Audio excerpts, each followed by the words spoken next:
Friedrich Nietzsche's Ecce Homo, A Journey into the Abyss of Self and Philosophy.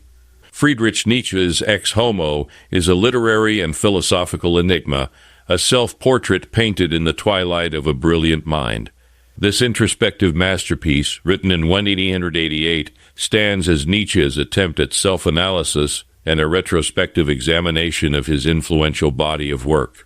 In this detailed exploration, we will delve into the themes, revelations, and philosophical depths of Ecce Homo, unraveling the layers that Nietzsche presents in this unique testament, contextualizing Nietzsche's magnum opus.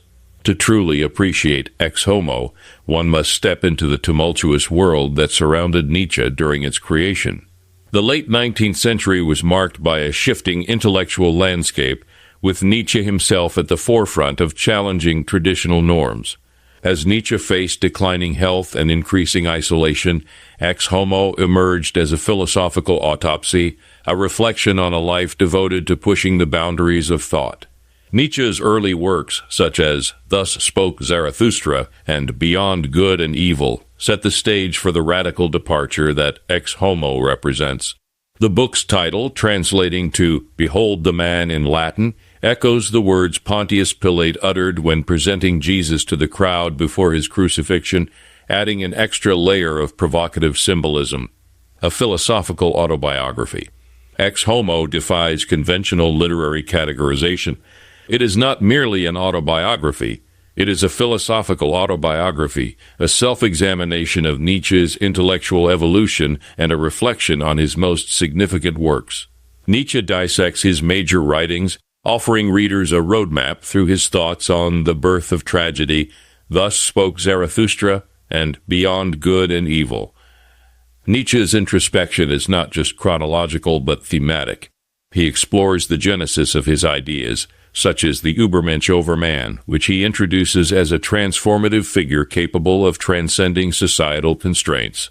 For example, in the chapter Why I Am So Wise, Nietzsche delves into his understanding of wisdom and the role it played in his philosophical pursuits. The birth of the Übermensch. A seminal theme in Ecce Homo is the development of Nietzsche's Übermensch concept. This transcendent figure, liberated from conventional morality, became a central tenet of Nietzsche's philosophy. Why I Am So Clever and Why I Write Such Excellent Books are chapters where Nietzsche reflects on the intellectual and creative forces that led to the birth of the Übermensch. Nietzsche's Übermensch stands in stark contrast to societal norms and religious morality. It represents an individual who creates their values, rejecting the limitations imposed by conventional ethics. The Übermensch, as Nietzsche envisions it, is a symbol of human potential unleashed from the shackles of conformity. Morality, religion, and the will to power. Ecce Homo is Nietzsche's final assault on traditional morality and organized religion. His critique is uncompromising, and he questions the very foundations of moral systems. In Why I Am So Clever, Nietzsche argues that his intellectual acumen lies in his ability to question accepted truths and moral certainties. Nietzsche's thoughts on the will to power, a concept central to his philosophy, permeate Ecce Homo. The will to power, according to Nietzsche, is the driving force behind human actions and the pursuit of personal and societal dominance. His rejection of Christian morality is explicit, and he asserts the need for a reevaluation of values based on life affirmation rather than ascetic denial. The ecstatic philosopher. Nietzsche's writing style in Ecce Homo is a testament to the intensity and passion that defined his late works. His prose is often described as ecstatic, reflecting the fervor with which he communicates his philosophical insights. In Why I Am So Wise, Nietzsche speaks directly to the reader, infusing his words with a sense of urgency and conviction. Nietzsche's ecstatic style is not a mere rhetorical flourish, but a deliberate attempt to convey the emotional and intellectual intensity of his ideas. His fervent prose captures the reader's attention, inviting them to engage with the profound philosophical revelations he presents in Ecce Homo. The Eternal Return and Beyond. Ecce Homo explores Nietzsche's fascination with the eternal return, a concept that suggests life is eternally recurring. In Why I Am a Destiny, Nietzsche contemplates the idea that each moment of life, with all its joy and suffering, will be experienced repeatedly throughout eternity. This thought experiment challenges individuals to live in such a way that they would embrace the eternal recurrence of their lives. Nietzsche's reflections on the eternal return extend to his concept of amor fati, the love of fate.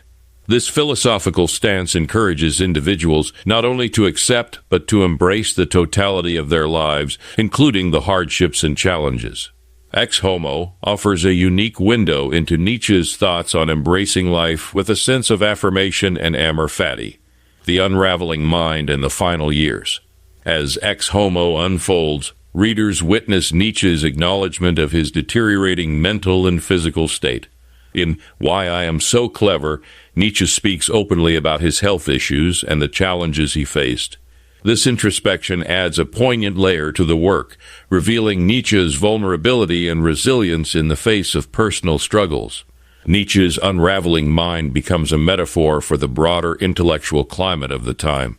His reflections on illness, suffering, and the challenges of his final years contribute to the depth and complexity of Ecce Homo.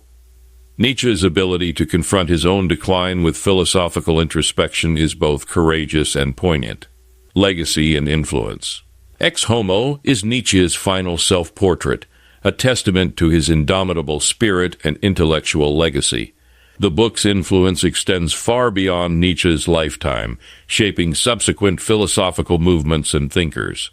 In Why I Am a Destiny, Nietzsche grapples with the notion that his writings will be influential for centuries to come.